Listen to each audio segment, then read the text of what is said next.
활력 있는 하루 보내고 계십니까? 기존의 증상 완화 위주의 획일화된 치료가 아닌 병의 원인을 찾아 근본적으로 치료하는 기능의학적 관점에서 15년간의 임상과 경험을 바탕으로 확립한 건강 철학 펜타힐을 여러분과 공유합니다. 평생 활력을 위한 펜타힐링, 지금 시작합니다.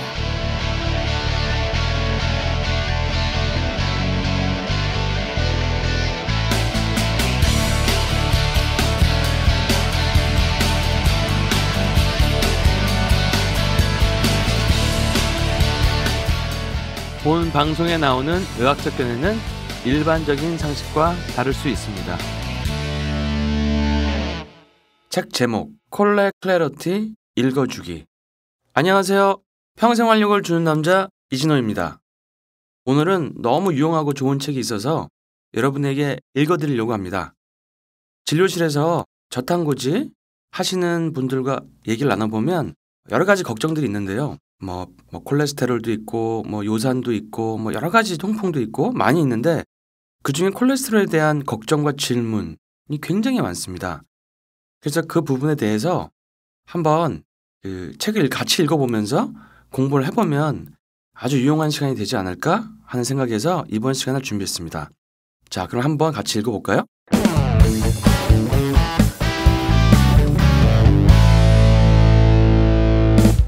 제10장 잊혀지고 무시당한 중성지방과 HDL. 중성지방 수치를 낮추는 약물은 존재하지 않기 때문에 주류의 의사들은 이것들에 별로 큰 신경을 쓰지 않는다. 하지만 중성지방은 식단의 변화에 큰 영향을 받는다. 만일 탄수화물 섭취량을 줄인다면 이상적인 중성지방 수치 50에서 60 범위 사이의 수치를 가지게 될 것이다. 추가적으로 중성지방 HDL의 비율은 식단을 평가하는 데에 있어서 아주 좋은 지표가 될 수 있다. 만일 비율이 높다면 더 많은 양의 포화지방과 더 적은 양의 탄수화물을 섭취하는 것이 도움이 될 것이다. 폴 자미넷.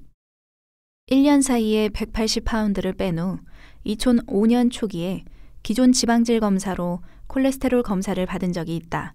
결과를 받으러 갔을 때 나의 담당 의사는 근무를 하지 않고 있었다. 검사 결과를 받은 후 나의 담당 의사 자리를 대신한 갓 학교를 졸업한 의사의 조수는 실망한 눈빛으로 나를 쳐다보았다. 그에게 내 총 콜레스테롤 수치는 충격적으로 높은 수치인 225였으며 LDL 수치는 무시무시한 수치인 130이었다. 그는 나에게 즉시 약물 치료를 시작할 것을 권하였다. 내가 HDL 73과 중성지방 43의 비율을 알려달라고 요청하자 그는 그 수치들은 정상적인 범위에 있다는 것을 인정하였다. 하지만 그 말이 끝나자마자 그는 이 수치들은 심장 건강과는 관련이 없다고 재빨리 설명하였다. 나는 2004년도에 스타틴 복용을 그만두었으며 체중은 410파운드에서 230파운드로 줄였다는 것을 기억해보자. 당시 나는 더 건강해지고 있었다. 그는 나의 세 자릿수 체중 감량은 아주 인상적이라고 말하였지만 여전히 나에게 리피토 40mg을 처방하였다. 사람들은 LDL 콜레스테롤은 나쁘다는 것과 HDL 콜레스테롤은 좋다라는 생각이 틀렸다는 것을 알아야 한다. 콜레스테롤은 많은 중요한 일들을 수행한다. 세포에 많은 콜레스테롤이 존재한다는 것은 기뻐할 만한 일이다. LDL 수치가 높은 것은 필연적으로 나쁜 일만은 아니다. 그 개념은 과학적인 근거가 존재하지 않는 개념이다. 단순히 사람들에게 공포감을 주어 스타틴을 판매하기 위해 사용되는 수단일 뿐이다. 닥터 도널드 밀러. 중성지방은 LDL로서 심장질환과 연관된다. LDL에는 두 가지의 종류가 존재한다. 입자가 크고 솜털 같은 종류는 심장질환과 연관되지 않으며 입자가 작고 밀도가 높은 종류는 심장질환과 연관된다. 어떤 LDL이 우세하게 존재하고 있는지 확인하는 가장 좋은 방법은 중성지방 수치를 확인하는 것이다. 높은 LDL과 높은 중성지방 수치는 작은 LDL 입자가 우세하며 인슐린 저항을 가지고 대사증후군을 가지고 있다는 것을 나타낸다. 나는 콜레스테롤 검사를 진행할 때 두 수치를 확인한다. 닥터 로버트 러스티그. 중성지방 HDL-C의 비율은 아프리카계 미국인들에게는 사용되지 말아야 한다. 그들은 인슐린 저항을 가지더라도 높은 중성지방 수치를 가지지 않는 경향이 있다. 왜? 그들은 다른 종류의 리파아제, 중성지방 발현을 이화하는 효소를 가지기 때문이다. 실제로 아프리카계 미국인인 심장 전문의 닥터 케이스 페르디난드는 이 메시지를 강조하고 있다. 그러므로 중성지방 HDL-C의 비율은 활용하기 좋지만 아프리카계 미국인이라면 활용하지 않는 것이 좋다. 그들의 인슐린 저항은 높은 중성지방 수치와 낮은 HDL 수치가 아닌 포도당 이상, 비만, 혈압 등의 요소들을 활용하여 판단하는 것이 좋다. 전문적인 의사들도 이 사실을 모르고 있다는 것은 슬픈 일이다. 닥터 토마스 데이스프링. 나는 검사 결과에 대해 듣고 나서 HDL과 중성지방이 LDL만큼 중요하지 않다면 왜 애초부터 검사 결과에 나타나는 것인지 궁금하였다. 이들은 어떠한 것을 의미하는 것일까? 중요하지 않은 수치라면 검사 결과에 나타나지 않도록 제거하는 게 맞는 것 아닌가? 하지만 학교에서 배운 것에 대한 기억이 아직 생생한 상태의 그 조수는 나의 나쁜 LDL 수치에 초점을 맞추며 두 수치를 모두 무시해버렸다. 이에 대한 한 가지 간단한 설명이 있다. 스타틴 약물로 치료할 수 있는 수치이기 때문이다. 당신은 현대의 의사들은 모든 환자들이 개별적으로 독특하며 모두에게 맞는 치료법은 없다는 것을 알고 있다고 생각할 것이다. 나는 의사의 조수에게 나는 스타틴의 부작용을 심하게 겪었기 때문에 다시는 그 약물을 복용하지 않을 것이라고 말했다. 나는 그에게 자연적으로 LDL 수치를 낮출 수 있는 방법이 없냐고 물었다.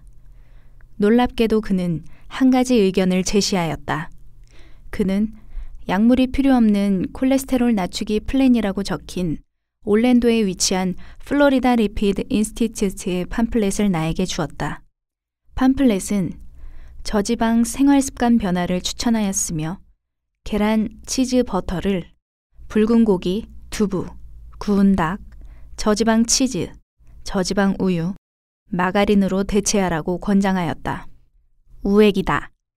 추가적으로 팜플렛은 콜레스테롤 수치를 내릴 수 있는 3가지 플랜을 제공하였다. 식물 스타놀, 콩, 수용성 섬유질, 그리고 식물 스타놀, 베네콜과 테이크 컨트롤 같은 콜레스테롤의 흡수를 예방한다. 콩은 콜레스테롤 수치를 낮추며 수용성 섬유질은 위장관의 콜레스테롤을 낮추는 것에 도움을 준다. 닥터 지아카는 만일 이 플랜을 따른다면 LDL 수치는 45% 줄어들 것이고 총 콜레스테롤 수치는 35% 줄어들 것이라고 말한다. 팜플렛은 그의 말로 끝이 난다. 이것은 나를 웃게 만들었다. 나의 저콜레스테롤 저지방 생활습관 플랜을 따르는 것은 당신의 콜레스테롤 수치를 반으로 줄일 수 있도록 할 것이다. 기억하라. 이 변화는 당신의 남은 삶을 결정짓게 될 것이다. 저콜레스테롤 저지방 생활습관을 평생 유지하라는 것인가? 나는 그렇게 하지 않을 것이다. 저지방 식단을 진행해 보았지만 전혀 제대로 작동하지 않았다. 나의 저탄수화물 식단은 건강을 유지하는 것에 문제를 제공하지 않는다. 팜플렛의 플랜을 실행하기 위해서는 내 건강을 되찾게 해주고 체중을 감량하게 해준 식단을 포기해야 했다. 그런 일은 일어나지 않을 것이다. 병원을 나서기 전에 나는 다른 종류의 LDL을 검사해 볼 수 있는지 물어보았다. 의사의 조수는 나의 의견을 다시 한번 무시하였다. 나의 담당 의사도 같은 행동을 했을 것이라고 추측한다. 그는 추가적인 검사들은 믿을 수 없으며 비용에 비해 얻는 것이 별로 없다고 설명하였다. 나는 이러한 그의 태도에 우울감을 느낄 수밖에 없었다.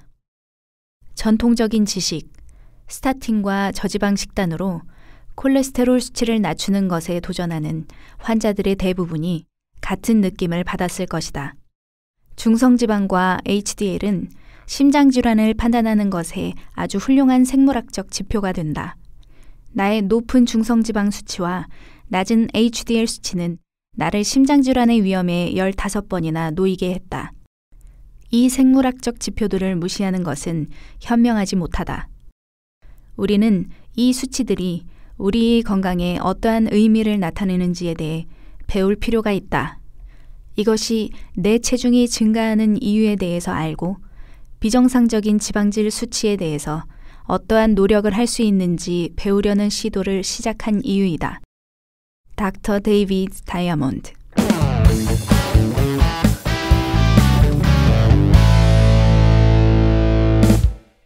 닥터 에릭 웨스트맨의 소견. 기사를 더 많이 읽고 연구를 더 많이 진행하고 환자들을 더 많이 볼수록 혈액 콜레스테롤 수치에 대한 전통적인 관점에 대한 걱정이 더 많이 줄어든다. 기본적으로 정상적인 수치를 가진 사람들의 혈액 콜레스테롤 수치에 대해서는 걱정을 전혀 하지 않는다. 의사들은 혈액의 콜레스테롤은 나쁜 것이라고 배운다. 환자들은 의사들로부터 이를 배운다. LDL 콜레스테롤은 치명적이며 HDL 콜레스테롤은 건강하다고 배운다. 제약회사들은 LDL 수치만을 낮출 수 있는 약을 개발하였기 때문에 우리는 HDL에 대해서 많이 들어보지도 못했다. 미국 의학계는 소수 의견을 무시해버리는 경향이 있다. 제약산업의 경쟁적인 분위기와 가이드라인을 조급하게 만들려는 시도들에 의해서 진짜 과학은 잊혀진 지 오래이다. 콜레스테롤에 대한 잘못된 관점을 전혀 믿지 않는 의사들과 과학자들의 집단은 항상 존재해왔다.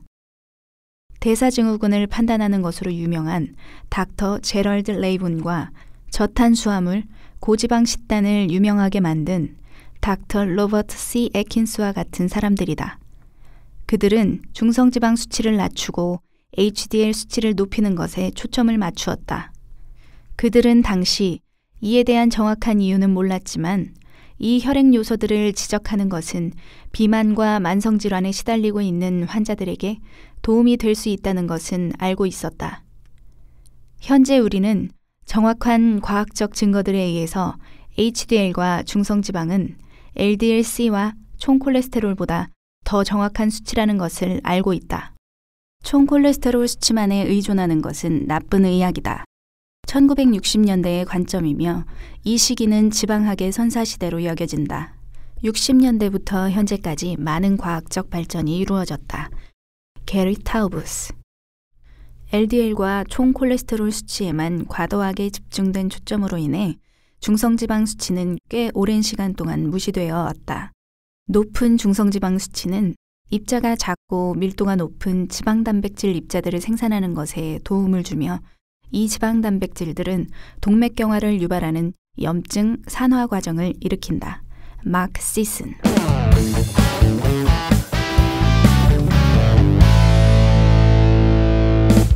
닥터 에릭 웨스트맨의 소견. 이쯤 되었으면 작은 LDL-P가 나쁘다는 것을 알고 있을 것이다. 이는 궁극적으로 동맥경화를 유발하며 이 작은 입자들은 중성지방 수치가 높고 HDL 수치가 낮을 때 많은 양으로 증가한다. 만일 기존 지방질 검사로 심장질환 여부를 판단하고 싶다면 중성지방 수치를 HDL 수치로 낮추어 중성지방 HDL 비율을 평가하면 된다. 이 숫자는 작은 LDL 입자를 우세하게 가지는지 확인할 수 있는 것을 판단하는 데 도움을 주기도 한다. 중성지방 HDL 수치 비율이 높다면 작은 LDL 입자들이 많이 존재하는 것이며 반대로 중성지방 HDL 수치 비율이 낮다면 작은 LDL 입자들이 많이 존재하지 않는다는 것이다. 이는 심장질환 위험의 감소를 뜻한다. 나는 항상 중성지방 수치를 가장 먼저 살펴본다. 100 이하이며 50에 가깝다면 그 결과에 만족한다. 중성지방 HDL 비율의 이상적인 숫자는 1 이하이다. 캐시 비옥. 닥터 에릭 웨스트맨의 소견. 검사 결과에 있어서 해석자는 이 모든 수치들이 환자에게 어떤 의미가 있는지 설명해야 한다. 환자들에게 검사 결과는 외국어와 비슷하다. 하지만 전문적인 의사들, LDL에 초점을 맞추도록 배운 의사들은 중성지방 HDL 비율 컨셉을 이해하지 못한다. 의사들을 교육시켜 그들의 환자들을 도울 수 있도록 해야 한다. 나와 같은 생각을 가진 의사들은 동료 의사들을 최대한 많이 교육시켜야 한다. 중성지방 HDL 비율을 아는 것은 심장 건강 위험을 평가하는 것에 아주 중요하다. 만일 작은 LDL 입자를 측정할 수 있는 방법이 없다면 중성지방과 HDL 수치를 확인하는 것이 가장 좋은 지표가 될 것이다. 콜레스테롤 검사를 하면 제공되는 일반적인 가이드라인을 따르기보다 두 수치를 확인하는 것이 좋을 것이다. 중성지방 수치가 150인 것은 말이 되지 않는다. 50 이하의 수치를 목표로 잡는 것이 좋다. HDL에 있어서는 50 이상의 수치를 넘기는 것이 좋다. 이상적으로 나는 70에서 80 이상의 수치를 선호한다.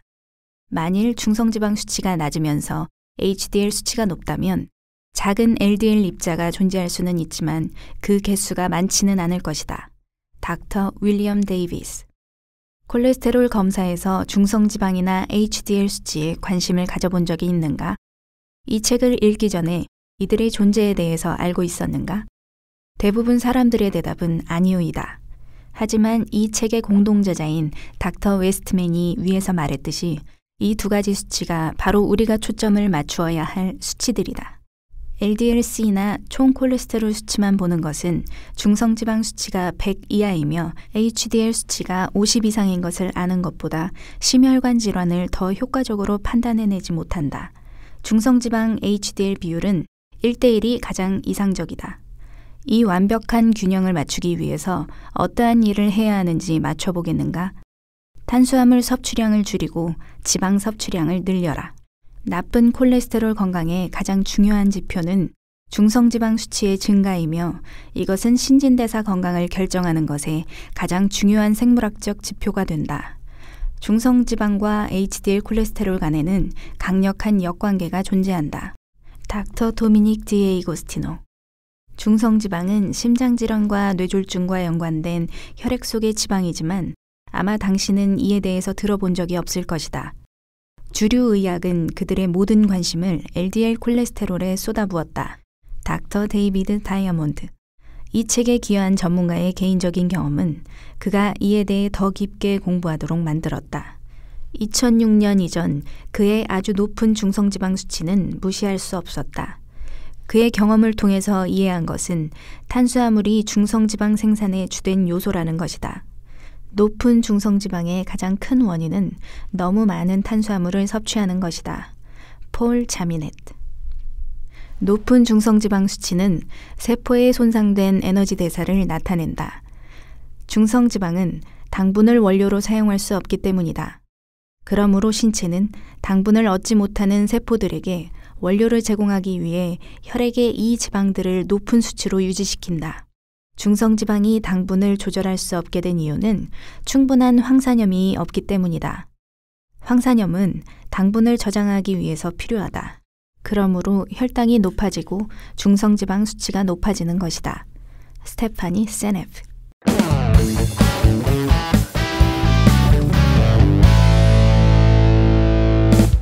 닥터 데이비드 다이아몬드의 중성지방 챌린지. 일반적인 중성지방 권장 수치는 150 이하이다. 1990년대 후반에 닥터 데이비드 다이아몬드의 수치는 오르기 시작하였다. 2006년에 이르렀을 때 그의 중성지방 수치는 800이었다. 우리는 이 수치가 얼마나 충격적인 수치인지 알고 있지만 당시에는 중성지방 수치에 별다른 관심이 없었기 때문에 이 수치는 그냥 무시되었다고 한다. 그의 총 콜레스테롤 수치는 비교적으로 낮은 220이었으며 그는 건강에 문제가 없다고 생각했다. 하지만 명백한 변화들이 나타나기 시작했다. 시간이 지나면서 체중이 증가되었고 대학 졸업 후 25파운드가 증가되었다. 점차 눈에 띄게 비만이 되어가자 나는 내 건강이 걱정되기 시작했다. 체중 증가는 생물학적 지표들 중 가장 중요한 지표가 된다. 무엇인가 잘못되고 있다는 명백한 증거이기 때문이다. 2006년에 그의 의사는 드디어 그의 건강에 대해 걱정을 하기 시작했다. 다이아몬드의 높은 중성지방 수치에 추가적으로 그의 HDL 수치는 아주 낮았다. 그 원인은 높은 중성지방 수치의 유전적 소인이었으며 그의 의사는 약물만이 그 수치를 낮출 수 있다고 말했다. 하지만 다이아몬드는 더 자연적인 해결 방안을 원했다. 그는 스스로를 교육시키기 시작했으며 그의 생각을 평생 바꾸게 만드는 깨달음을 얻게 되었다. 중성지방 수치를 높일 수 있는 아주 간단한 방법이 하나 존재하는데 그것은 바로 탄수화물을 섭취하는 것이다. 식이지방이 문제가 아니라 설탕이 문제이다. 탄수화물 섭취량을 줄이는 것만으로도 그의 중성지방 수치는 800에서 150 이하로 뚝 떨어졌다. 그는 그 어떠한 약물도 섭취하지 않았다. 흥미롭게도 나의 HDL 콜레스테롤 수치는 25에서 50으로 2배나 증가하였다. 지금 나의 수치는 아주 훌륭하며 이는 모두 식단의 변화로 인한 결과이다. HDL 콜레스테롤은 중성지방과 밀접한 연관이 있다. HDL은 탄수화물 섭취량과 지방 섭취량의 밀접한 연관성을 지닌다. 적은 양의 탄수화물을 섭취하는 것과 버터와 계란 같은 건강한 지방을 섭취하는 것은 HDL 수치를 좋은 수치로 위치하게 할 것이다. 저탄수화물 고지방 식단이 약물 대신 치료에 사용되어 그 건강 효과가 입증이 된다면 의학 전문가들은 이를 콜레스테롤과 심혈관 질환의 치료 역사상 가장 놀라운 돌파구라고 생각할 것이다. 하지만 식단의 변화로는 많은 돈을 벌어들일 수 없기 때문에 돌아오는 건강 전문가들의 반응은 하품과 무관심뿐이다. 건강을 개선하고 질환을 치료하는 것은 돈을 벌어들이는 것에 우선해야 하지만 실상은 그렇지 않다. 불행하게도 돈은 좋은 의도를 가려버린다. 포화지방은 콜레스테롤 수치를 늘리지만 대부분 HDL 콜레스테롤 수치를 늘리며 작고 밀도가 높은 LDL 입자 대신 크고 솜털 같은 LDL 입자를 만들어낸다. 캐시 비워크. 그 아무도 당신이 자신의 건강을 직접 관리하는 것을 막지 못할 것이다. HDL과 중성지방 수치에 초점을 두기 시작한 것을 자신의 건강을 직접 관리하는 것에 있어서 가장 큰 발걸음이 될 것이다. 다음 장에서 우리의 전문가들은 이전에 들어본 적 없지만 더 초점을 맞출 가치가 있는 것들에 대해 말할 것이다. 실용적인 정보들이 될 것이다.